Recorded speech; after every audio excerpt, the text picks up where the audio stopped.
Bueno, vieron que con lo que pasó en Bahía Blanca, una de las cuestiones que uno se pregunta es si es esto de alguna manera prevenible, ¿no? Viste que se pone mucho la mirada en los servicios meteorológicos, si las alertas funcionan, si hay manera de decir hay una alerta extraordinario, básicamente tratar de poder contar con información previa para tratar de minimizar el desastre, ¿no? Es la gran pregunta. Y muchos dicen, no, es inevitable, es impredecible.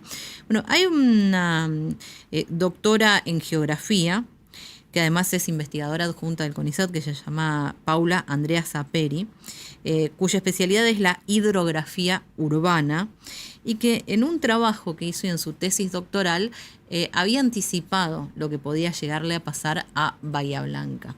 Vamos a saludarla, está en contacto con nosotros. Paula, ¿cómo le va? Cristina es mi nombre, la saludamos de Canal 13 y LT7 de Corrientes. Hola Cristina, buenos días. Bueno, gracias por atendernos. Bueno, cuéntenos un poco en relación a esto que se ha publicado sobre usted, como que anticipó a través de un trabajo de tesis esto que finalmente terminó ocurriendo. Sí, en el trabajo de tesis que comenzó en el año más o menos 2008 para defenderlo después en el 2012, lo que hice fue justamente retomar artículos de la prensa. Nosotros en la ciudad nuestra tenemos un diario que ya desde el principio del siglo XX documentaba los efectos que había en la ciudad a partir de importantes lluvias, no solamente en la ciudad, sino también en la zona serrana, porque nosotros 100 kilómetros al norte de Bahía Blanca se encuentra el sistema de Ventania, que es un sistema con su altura máxima en el Cerro Tres Picos, que es justamente donde nace el arroyo Napostá, que es el arroyo que atraviesa nuestra ciudad. Entonces, a mí lo que me interesaba ver es cómo desde ese momento que había registros, siempre con cierta periodicidad, aparecían artículos que hablaban de sectores de Bahía que habían quedado bajo el agua, Ujú. ya sea en 1933, en 1944, y después cómo sucesivamente, desde distintos sectores de la ciudad, de la sociedad bahiense, se planteaba la necesidad, por ejemplo, de construir un dique aguas arriba de la ciudad, de también cuando se realizó el canal Maldonado, que es el que surge hoy, que se ve en los medios porque la altura del agua fue tal que derribó varios de los puentes que permiten la circulación vehicular.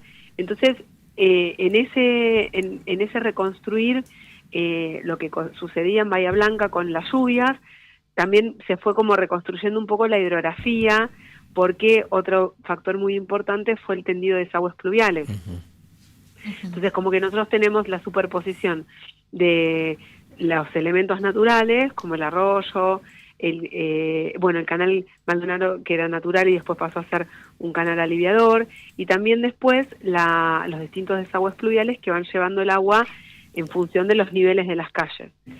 Todo eso yo veía que había sectores que quedan más complicados, menos complicados, y entonces traté de resumirlo en una cartografía para ver qué tipo de procesos ocurrían.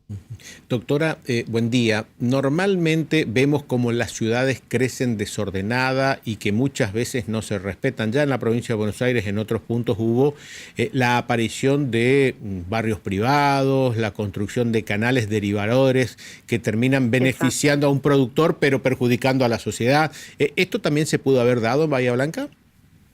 Bueno, ayer, por ejemplo, una cuestión que fui a ver en particular es un barrio que sigue saliendo en la televisión, que se llama Viajantes del Sur, que ayer había mucho despliegue con bombas para retirar el agua de la zona, que es una zona de bajo, que uno lo puede ver ya por la presencia de vegetación como cortaderas o más de tipo junco, esa vegetación que convive con el agua. Entonces, eso da la pauta que es una zona inundable y que si bien estaba en una zona alta, quedó el agua atrapada por una cuestión topográfica, pero también hay una vía de comunicación muy importante, hay barrios que se urbanizaron aguas arriba, entonces ese sector en particular no tiene tanto que ver con el arroyo, no tiene tanto que ver, no, directamente no tiene nada que ver ni con el Maldonado ni con el La Postá, sino justamente en eso que usted dice, de la dinámica del crecimiento de los barrios y cómo ver en algunos casos que lo que se trata de solucionar para un sector, por ahí puede ser perjudicial para el que está aguas abajo. Doctora, le pregunto, el trabajo usted lo terminó en el 2012, dijo, ¿no? ¿Defendió la tesis? Sí, sí. Bueno, hizo una recopilación de la historia, digamos, de todo lo que fueron las inundaciones, el trabajo que se hizo para prevenirlo, los canales, etcétera, todo lo que nos contó recién. ¿Alguien leyó el trabajo? ¿A alguien le importó? ¿Alguien le llamó y le dijo, che, esto realmente puede llegar a ocurrir? Sí, en realidad lo interesante es que en Bahía este tema siempre convocó a los sectores, a las distintas áreas por ejemplo, del gobierno local. Ajá. A mí en particular siempre me han convocado más desde las áreas de defensa civil o asistencia social, porque son quienes tienen que gestionar con la gente al momento de rescatarlos, pero también después de relocalizarlos. Entonces, muchas veces me plantean el hecho de decir, bueno, conseguimos los colchones nuevos, cosas para ayudarlos a recuperarse, pero tenemos que ver la posibilidad de que no se instalen en lugares que sabemos que va a volver a pasar. Ajá. Entonces, desde ese punto de vista siempre presentó mucho interés, desde áreas de planeamiento también. Mismo también tuvimos interacción con la provincia, porque fíjense que yo lo defiendo en el 12 y después en el 13, en el abril, es la inundación tan importante de La Plata. Ajá, claro. Entonces eso hizo una mirada en la Autoridad del Agua de Buenos Aires a ver, bueno, cómo estamos los municipios con cartografía. En ese momento a ellos lo que les interesaba mucho era ver si se podían definir líneas de evacuación de agua para que la gente esté sobre aviso en caso de un evento así, para no dirigirse por las calles que coincidieran con esas líneas de escurrimiento, porque justo había sido en La Plata donde habían encontrado los cuerpos de las personas fallecidas porque habían tomado esos caminos, como el agua. Entonces, bueno, estuvimos trabajando con eso, pero después, al momento de decir, hay que relocalizar, hay que hacer alguna obra, y ahí es como que todo queda demorado y trabado porque requiere el acuerdo y el financiamiento de distintos niveles del Estado, otro tipo de conversaciones. Y en base a esto que nos está, doctora, en base a esto que nos está contando, a ver, nosotros hemos hablado muchas veces acá, Corrientes también sufre frecuentemente inundaciones. El año pasado tuvimos 300 milímetros en el 3 de marzo, en 5 o 6 horas. Claro, fue complicado y jodido para gran parte de la ciudad y todo lo demás. Y siempre nos dicen, ninguna ciudad en el mundo resiste más de 50 milímetros de lluvia por hora. Si lo hubiesen escuchado, si hubiese habido financiamiento, si hubiesen hecho las obras, de todas maneras hubiera ocurrido lo mismo, digamos, por lo impresionante de la lluvia. Sí, tal vez lo que hubiese pasado es que la altura del agua no hubiese sido tal. Hay sectores que llegó a 1,80 m en calles de la zona céntrica que están, por ejemplo, a 2-3 cuadras de lo que sería el tramo entubado del arroyo. Ahí el agua llegó casi 2 metros. Entonces, tal vez con obras el agua hubiese sido de menor acumulación en los hogares, tal vez se hubieran perdido menos cosas, pero es importante esto que usted dice, que una lluvia de tal magnitud, de 300 milímetros, que es la mitad de lo que llueve en nuestra región en el año, haya precipitado en un máximo más o menos de 12 horas, o sea, lo que llovió en la mitad de un día es lo que llueve en la mitad de un año. Uh-huh. Entonces, eso la posiciona a la tormenta en un lugar que no va a corresponder directamente ni con los años de recurrencia de los diseños de las obras hidráulicas, porque esto es lo que está comentando, que es muy interesante, por eso lo retomo en esta nota, un ingeniero bahiense, el doctor Scheffer, que desde décadas viene trabajando con estos temas, y él aclaró que la capacidad del arroyo Napostá, del canal Maldonado, el arroyo Napostá también no iba a poder evacuar todo el caudal de esta precipitación. Pero iba a durar mucho menos tiempo seguramente allí presente, se iba a escurrir más rápido. Claro, más que nada, otro tema muy interesante, porque nosotros estamos hablando mucho del canal Maldonado, del arroyo Napostá, pero también la zona sur, de la ciudad, que es la que corresponde a Ingeniero White, la localidad de Ingeniero White, que es una localidad portuaria, General Daniel Serri, que también ya está instalada casi en lo que sería la zona de humedal del estuario de Bahía Blanca. Esas zonas recibieron el escurrimiento que venía aguas arriba y con una pendiente ya casi nula, el agua no podía escurrir. Entonces ahí tal vez sí alguna cuestión de intervención o de desviar el agua hubiese contribuido a que no esté tanto tiempo. Aparte, lo que ocurrió en ese sector, que se vio muy claramente en Ingeniero White, es que justamente en el momento del pico que ellos tuvieron, porque a ellos les llegó con cierto retardo la onda de crecida, y alrededor de las 12 del mediodía, cuando estaba bajando el agua para ese sector, era marea alta. Claro. Entonces, eso complicó Taponó. también el desagüe de los conductos, sí. A futuro, si ustedes, doctora, ¿qué tendríamos que hacer? Porque se me ocurren un montón de soluciones, pero son todas impracticables, como, no sé, mudar las ciudades. Uno no puede relocalizar a veces un barrio o una manzana, imaginemos que, o en realidad estas cosas van a seguir pasando por su carácter de excepcionalidad. Es imposible planificar obras para que esto, digamos, no pase. Y bueno, y es como algo inevitable. A futuro, y ustedes de su experiencia, ¿qué nos puede decir? Bueno, ahora ya estamos en la fase, por ejemplo, en la ciudad que ya está instalado el debate de qué tipo de medidas implementar, y lo que está pasando por ahí, a diferencia de años anteriores, es que justamente se habla de una respuesta integral, porque desde ya que hay que hacer obras.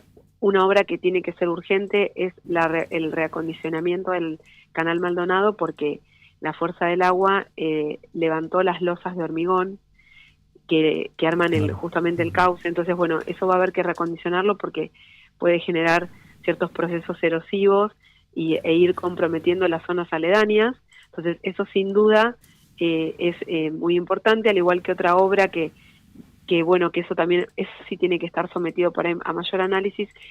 Hay desde el año de la década del 20-30 que se va a hacer un dique, un endicamiento en el arroyo Napostá, alrededor de 20 kilómetros aguas arriba de Bahía Blanca, como para no solamente proteger de las ondas de crecida que vengan de la zona serrana, sino también para acumular agua para aprovisionamiento de agua potable, que ese es el problema en realidad que siempre está sobre la superficie en Bahía, más que el exceso de agua.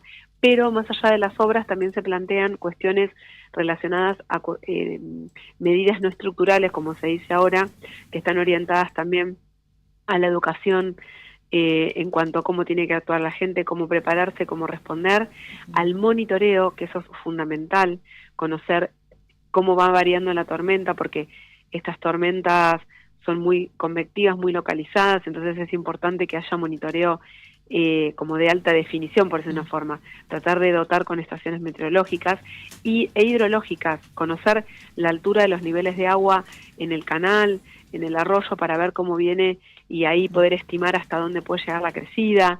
O sea que no es solamente la obra, sino también el monitoreo, los sistemas de alerta, la preparación de la gente, la planificación urbana, las superficies verdes de almacenamiento. O sea, es como de diferentes cuestiones que se puede trabajar el problema.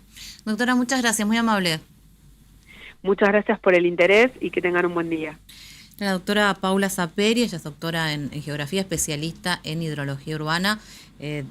Bueno, sí. Su nombre se hizo conocido, tuvo relevancia en estos últimos días porque en su tesis doctoral, en el trabajo que hizo probablemente para su doctorado, ella había estudiado justamente esta situación de inundaciones en Bahía Blanca. Lo hizo a partir de artículos periodísticos, empezó a recopilar y mirar en los diarios que la llevaban hasta en la década del 30, dijo, hay una publicación de la cual hay archivo de 1930, y empezó a mirar cómo recurrentemente había inundaciones y las mismas zonas de Bahía Blanca eran las que quedaban bajo agua o quedaban... No, a ver, hay que diferenciar. Una cosa son las inundaciones periódicas, ordinarias, que sufre por lo que es lluvias excesivas en el momento, y esto que fue extraordinario. Pues me dio la sensación, tras hablar con ella, que hay un margen en el cual ni siquiera con obras se puede, digamos, evitar.